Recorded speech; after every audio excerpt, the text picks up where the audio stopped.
and luckily on the Camino, at night, you pay an albergue, which is like a hostel. Hmm. Um, it's like only €5 though, very, very cheap. Oh, yeah, that's perfect. And they have a bed for you, normally with a pillow. You have to bring your own sheets and stuff. And then they have a shower. And a lot of times that they'll have you shower, um, most of the time you have as much time as you want in the shower. Sometimes they have it limited because of the amount of water supply they have. They want everybody to be able to take one. But so it was almost like every night I had like a real home to go to. Hmm. So it was nicer than where if you walk on the Appalachian Trail, you're living in a forest Right. How, and you're camping. And I don't think that I was ready for that. Now that I've done the Camino, I could be potentially ready for something like that now.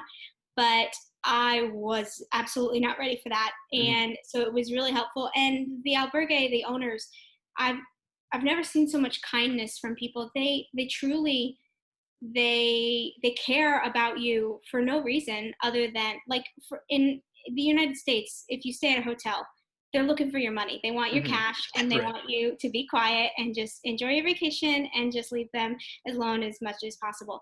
But in the albergues, they'll cook you dinner and they'll sit at a big table and we'll have a huge discussion. And luckily, I speak English, which for the most part is the global language. Mhm. Everybody knows a little bit, even if they don't know too much of it. For the most part, everybody knows a little bit of English. So I was able to get by a little easier than some people who spoke German and stuff. But for the most part, everybody that, of course, I talked to spoke English, but a good majority of the people on there spoke at least a handful of words to help you get by. Um, the albergue owners tend to speak a little bit more English just because they see people.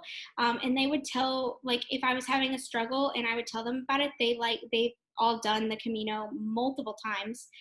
So they were able to like help me through some of the either physical problems that I was having with blisters, or I got sick one time. I actually think it was crazy. I had like the flu for 3 days and it was gone. And Wha some people who had it went away in an ambulance and they were in the hospital for 7 days. Oh So my I was God. very Yeah. lucky to have gotten a mild case of it. And but they truly had a lot of kindness and they just really wanted you to enjoy yourself and grow and get better and stronger. And they would help, like if you were struggling with blisters, they would help you.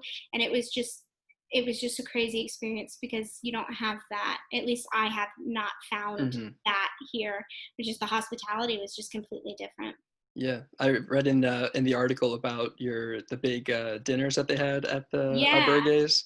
Yeah, which Um, was really neat because it was like everybody who was in the same boat as you, and we could all talk about it and talk about different things that were happening in the world. When I was there, Brazil, the Amazon forest was on fire, so that was a big mm, talking point. hot topic. A lot of people um, are very environmental friendly who do things like that. And so Mhm. they've got strong opinions about things like that and the Australia flyers and stuff like that. So they've got quite a few opinions on that. Mhm. So it was nice to kind of see the global, because in the United States, at least of course, you could have a different experience, but it seems like we don't really know what's going on in the world unless somebody tells us about it. And like our news and the media pushes American news and media. And I didn't know the extent of what was going on in Brazil. And it was interesting to talk to a real person who was from Brazil. He lived there.